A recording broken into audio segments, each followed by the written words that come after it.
গাজীপুরের কালিয়াকুর এলাকার ঢাকা-টাঙ্গাইল মহাসড়কের লতিফপুর গ্রামের সড়কের পাশের এই যে ঝোপঝাড়, এই ঝোপের ওপর সাদা ফুল, এই ফুলের সৌন্দর্য যেন ঠিকরে পড়ছে চারপাশে।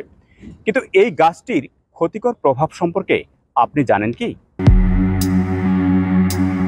আগাছা জাতীয় এই গাছের আসল নাম পার্থেনিয়াম হিস্টেরোফরাস। আদিনিবাস উত্তর ও দক্ষিণ আমেরিকা, ওয়েস্ট ইন্ডিজ এবং উত্তর পূর্ব মেক্সিকো। ভারতবর্ষে এই আগাছাটি বিস্তারের একটি ইতিহাস রয়েছে। উদ্ভিদবিদদের মতে কয়েক দশক আগে আমেরিকা থেকে আনা গমের বস্তায় এই গাছের বীজ ভারতে আসে। এরপর বাংলাদেশ সহ আশেপাশের দেশগুলোতে এটি ছড়িয়ে পড়ে। তবে আশঙ্কার বিষয় হচ্ছে বর্তমানে বিভিন্নভাবে মানুষের সংস্পর্শে আসছে ক্ষতিকর এই গুল্মজাতীয় গাছটি। এর ফলে অনেকে না জেনেই পড়ছেন দীর্ঘমেয়াদী বিষক্রিয়ায়। গাছগুলোর সম্পর্কে বৈজ্ঞানিকভাবে কোনো কিছু আমরা জানি না, কিন্তু এই গাছগুলো এখানে হওয়ার পরে সারা শরীরে চুলকানি, তারপরে শ্বাসকষ্ট, ঘন ঘন ঠান্ডা লাগে। এটা তো জানাই নাই, শুনিও নাই, আপনার কাছে শুনলাম। এটা সরকারের থেকেই এটার একটা সুব্যবস্থা নিতে হবে বা নিষ্পত্তি করতে হবে। গাছটিতে রয়েছে পার্থেনিন নামক রাসায়নিক উপাদান, যা মানবদেহের জন্য মারাত্মক ক্ষতিকর। বিষয়টি নিয়ে আমরা কথা বলেছিলাম স্বাস্থ্য চিকিৎসাবিদদের সাথে। ক্যাফিক অ্যাসিড এবং পি অ্যানামিক অ্যাসিড নামে দুইটা খুব মারাত্মক বিষাক্ত পদার্থ থাকে, এবং যখনই কোনো মানুষ এটার সংস্পর্শে আসে তখনই এখানে একটা তীব্র অ্যালার্জিক রিয়াকশন হয়, শরীর ফুলে যায় এবং কি শরীরে লাল লাল ছোপ পড়ে, এবং আরও বিষাক্ত যদি হয় তাহলে সেক্ষেত্রে তীব্র জ্বর, মাথা ব্যথা এবং উচ্চ রক্তচাপের মতো শারীরিক সমস্যা হয়, এবং কিছু কিছু ক্ষেত্রে এটা ত্বকের ক্যান্সারের মতো মারাত্মক রোগও ঘটাতে পারে। শুধু তাই নয়, পার্থেনিয়াম গবাদি পশুর জন্য ক্ষতিকর। এমনকি দুধে দেয়া গাভী এই গুল্ম খেলে সেই গাভীর দুধও মানুষের জন্য ক্ষতিকর।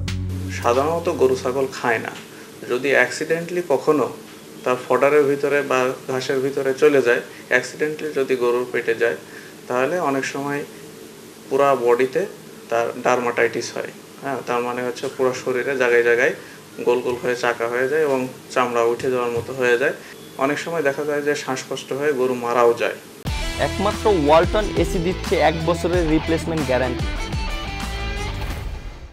আরেকটি বিষয় হচ্ছে, গেল কবছরে এই বিষাক্ত উদ্ভিদটি সড়কের দুপাশে দেখা দিলেও এখন তা ছড়িয়ে পড়ছে কৃষিজ জমিতেও, এবং এই বিষয়টি চাষিদের জন্য এক বিরাট মাথা ব্যথার কারণ হয়ে দাঁড়াচ্ছে।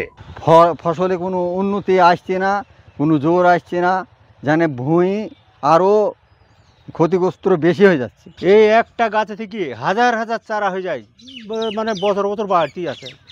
ওই একটা জমিতে যদি দুটো একটা গাছ হয়, ওই 6 মাস পর দেখা যায় ভূমি বোঝাই হয়ে যায়। কোনো অফিসার এসে কোনো যুক্তি দিইনি যে এই দিতে হবে, এটাও করিনি। এখন আমরা ধরেন 20-30 দিয়েছি, আমরা 19 দিয়ে কাটাকুটু করি, এই তাছাড়া আমরা যা জানি সেটুকু করেছি।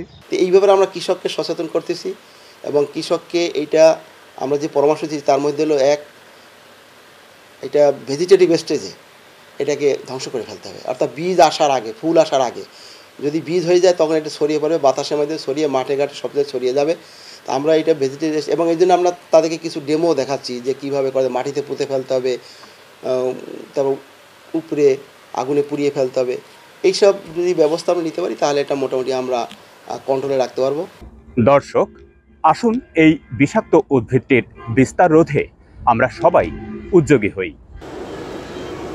জনস্বাস্থ্য বিশেষজ্ঞরা বলছেন, হেক্টর প্রতি 1 থেকে 1.5 কেজি হারে আগাছানাশক মেট্রিবোজিন প্রয়োগ করলে এই গাছ সম্পূর্ণরূপে নষ্ট হয়।